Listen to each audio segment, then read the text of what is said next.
I think I get this question at least once a day, asking if we need to edit our videos that we are uploading to YouTube. And until now, my answer has always been yes. But is it truly necessary? Let's talk amongst ourselves about YouTube and editing.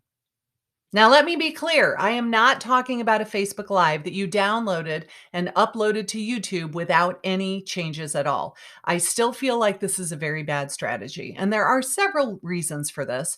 But the most important reason is that you have to create content for the platform that you are using. It's very obvious if you have a repurposed Facebook Live, if you've not made any changes to it, that it is not applicable for YouTube. And viewers are very unforgiving of that. Their impression of you is that you couldn't be bothered to make unique content for YouTube, so it comes across as lazy and uncaring.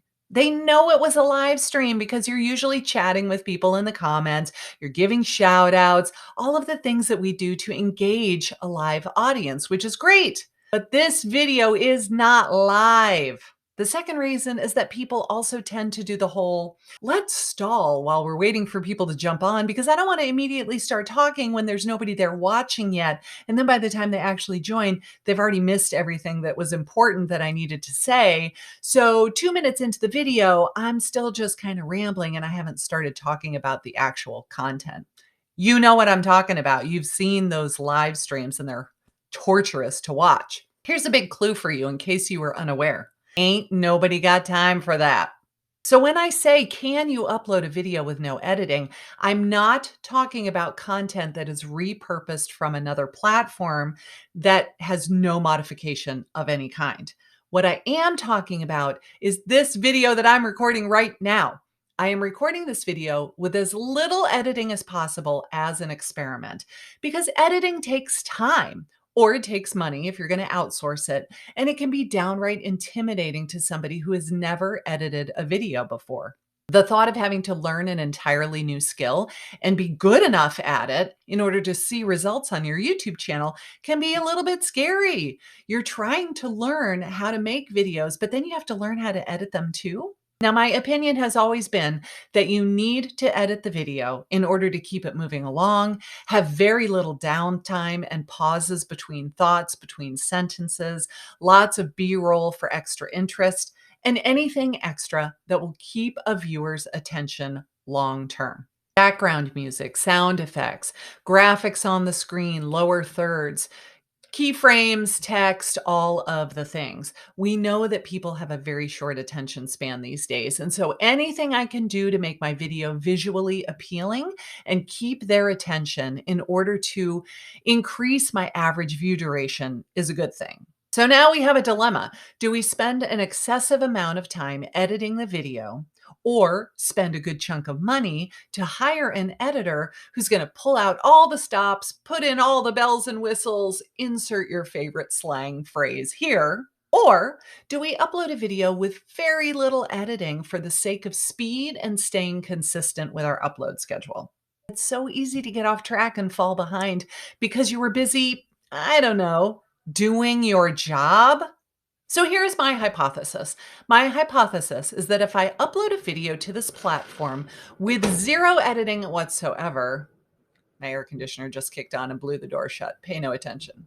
I will not have a good enough audience retention rate to get the YouTube algorithms to promote my videos to as many people as possible. That's my theory, and I still think that this is true. But what if I do as little editing as possible? What if I just throw my name up on screen in a lower third like this? Because if you're a real estate agent or a loan officer making videos to promote your business, you kind of have to do that to be compliant. And I don't want anyone getting in trouble. So don't go to your real estate commission and blame me because I told you not to disclose. That is not what I am doing. Please disclose your licensing status. But what if we skip all of the B-roll and the graphics and the fancy stuff? What if all we did was a couple of lower thirds and maybe change up the camera angle now and then? But if we cropped in to emphasize a point and then we zoomed back out again, and that was mostly it. That is what I am doing in this video. I am experimenting on my own channel using myself as a guinea pig. And why is that? Because I am in the same boat as you. I get busy and I get behind, and occasionally I don't have time to record a video.